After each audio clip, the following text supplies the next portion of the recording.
In this video, I'm going to show you how to shape on the pottery wheel. So everything from the basic shapes to some shapes that are a little bit more funky. If you've been having a hard time shaping, then this video is for you. So let's get into it. So here I'm just prepping and wedging out my clay to get ready to throw. Like I said, this video is about shaping, so I'm not going to be trimming these mugs or handling them.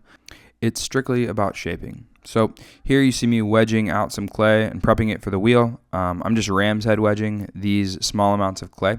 If you are new and don't know a lot about this, or you'd like a video on, like a detailed video on this, I actually have those, so I'll have them linked below. So we're not going to go into a ton of detail here, but I'm just prepping my clay for the wheel.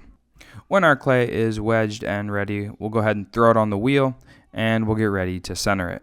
For the way I shape, you're going to need to make sure you have a metal rib like this one, but otherwise that's pretty much it. You don't need too much more. Now, there's not necessarily a right way to shape or a wrong way to shape. I'm just going to show you the way that I do it.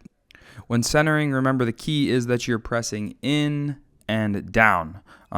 You want to make sure that you're putting your body in a position where it doesn't move, so the clay has to form to the shape of your body. So here I'm taking my left hand, anchoring it into my thigh or my hip, and leaning in to make the clay come up, and then taking my right hand and pressing down until the clay becomes centered.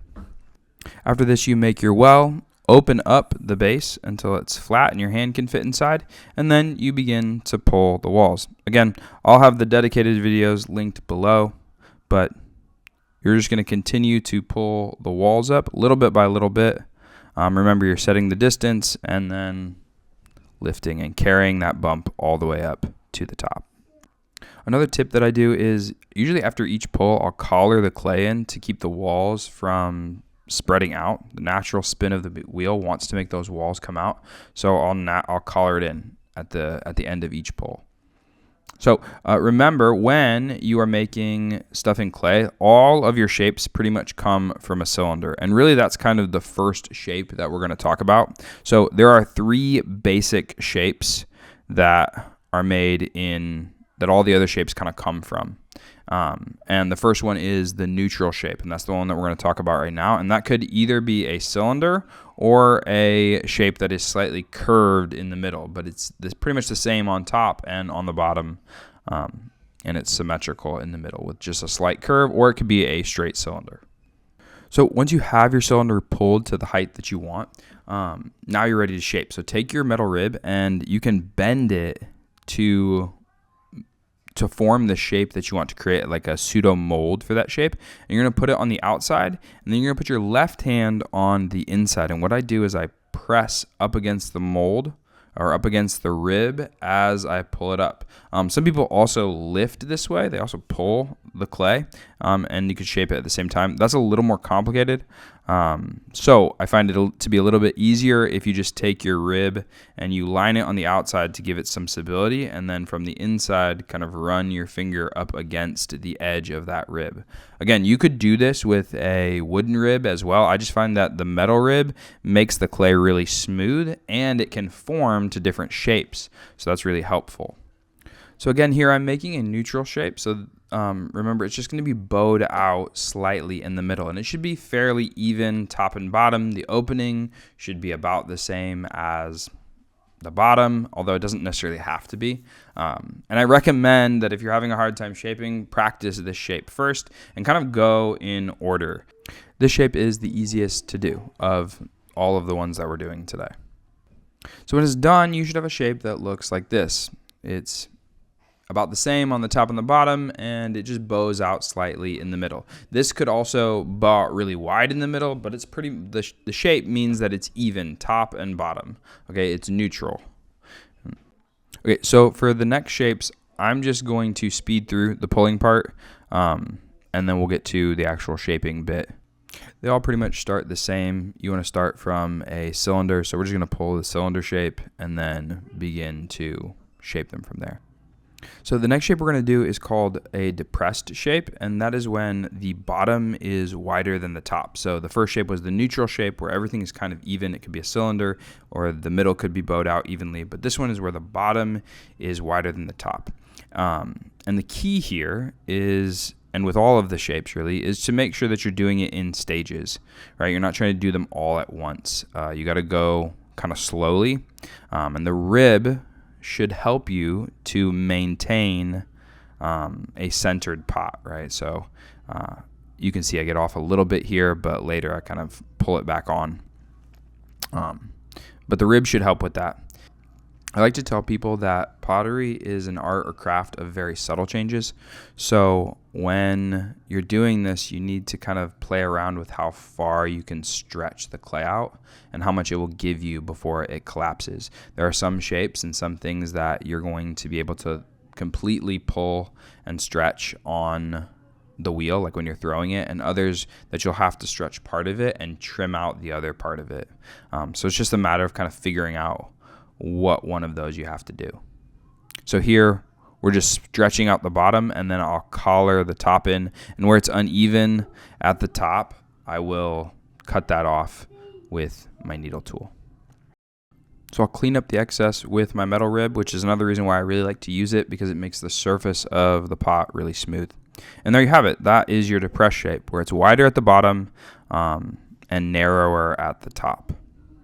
So you have it. We'll clean up the excess and cut it off. So the last of the three main shapes is what we call a proud shape, and it is the opposite, obviously, of the depressed shape. So the top is going to be wider than the bottom, whereas the bottom in the depressed shape was wider than the top and it got narrow. It's going to be narrow at the bottom and then get wider at the top. And it just looks like someone's puffing their chest out. To do this, you can do this a lot of different ways. It can be angular at the top. It can be curved at the top. It can just open straight up and just be a V. So there's a lot of different ways that this could look, but this general shape kind of fits all of them. So for this one, I'm going to do one where it's curved at the top and has more of like a glass shape, like a drinking glass shape. So you can see here I'm taking my metal rib and I'm just beginning to stretch it from the bottom out slowly. If I try to do it all at once, it's going to collapse. And then also I'll bend the rib to kind of get the shape that I want there. You can see I'm curling it a little bit at the top. And then, like you see here, I'll flip it over, and if I need it to curve in, I'll flip the shape of my rib. So the back of my rib is curved, and that makes a great kind of template for the shape that I want on the inside. So then I'll press that up against the wall, and it will help me to get that curve that I want for the bottom part. And you can see it's starting to look like that hourglass shape, or a part of that hourglass shape, where the bottom is curved and then the top opens up and curves back in. So those are the three main shapes. Our last two shapes are going to be a little bit more funky, and you could argue that maybe all of the shapes kind of come from those three main shapes. So if you get good at throwing those, everything's kind of a derivative of that.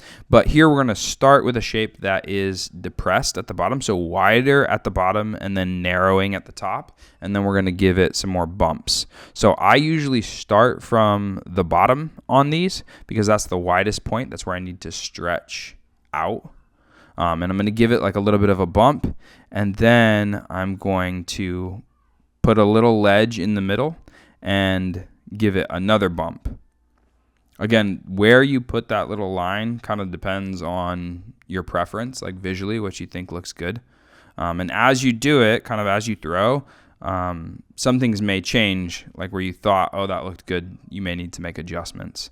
That happens to me a lot. So I'll make a little line, and there's a very small edge on my metal rib, and I like to use that to get kind of small lines in the clay. Like you can see where those two bumps come together right in this area right here. So once you understand the basics, the shaping becomes kind of limitless. You can mess around with things however you want. So that's the first kind of bumpy shape that we're making, and it follows the kind of depressed form. And I think I actually like the way they look when they're wider a little bit at the bottom. It makes them a little bit more stable functionally, a little bit harder to trim, but a little more stable functionally. The last shape we're going to talk about is one that I think people look at and think is difficult to make, but it's actually not super difficult to make, and that is the one where it has like a bunch of bumps coming off the side of it. it's pretty simple. And it follows more of like an upright form, so more of that neutral form, and then you just kind of put your bumps in. So here you can see me taking the middle rib, and again, I start from the bottom. I don't know where other people start in this. Probably depends on the initial shape. So I would probably shape this initially, and then put the bumps in it. So if I wanted it to be more complicated, like if I wanted it to be wider in the middle, I'd probably shape it out first, then put these bumps in at the end. But I pull out the side, I lean out my tool here on the side to press these bumps out, and then I work my way up. So you can see I did the bottom one, then I do the middle one, and then I do the top one. And later I'll go back in to adjust how far out I want them to go and how far out I think the clay will allow me to go, because at some point the clay will only allow you to go out so far, and then I always like to bring the top back in to that circular cylindrical shape to kind of give it an ending point. So here you see me going back down the pot, just doing the top angle there. So I did the bottom, the under part, and now I want to do the top part. So it's really just a matter of getting your rib in to do the bottom or the top part of that bump or angle, and then I make sure that my hand on the inside is pressing up against the rib. So one hand is supporting the inside and the rib is supporting the outside. And that's pretty much it. I'll cut these off, and that's essentially how you shape. If I need to clean them up, I will. And then we just have to let them rest so they get hard enough or firm enough to trim. Thanks so much for watching. If you liked the video, make sure that you like and subscribe. And if you want to support the channel, make sure that you check out the website. We have some pretty cool apparel and hopefully our first online sale happening soon. Also, if you like art or getting beautiful things in the mail, you should check out our monthly print club, where you'll get a letter from me, a print in the mail every month, and a discount to anything in the online store. Thanks so much for watching. I hope you guys enjoyed. I'll see you guys in the next one. Peace. Oh, also, if you like this video, I think that you might like this one too. And YouTube thinks you'll like this one, so you should check them out. Okay, bye.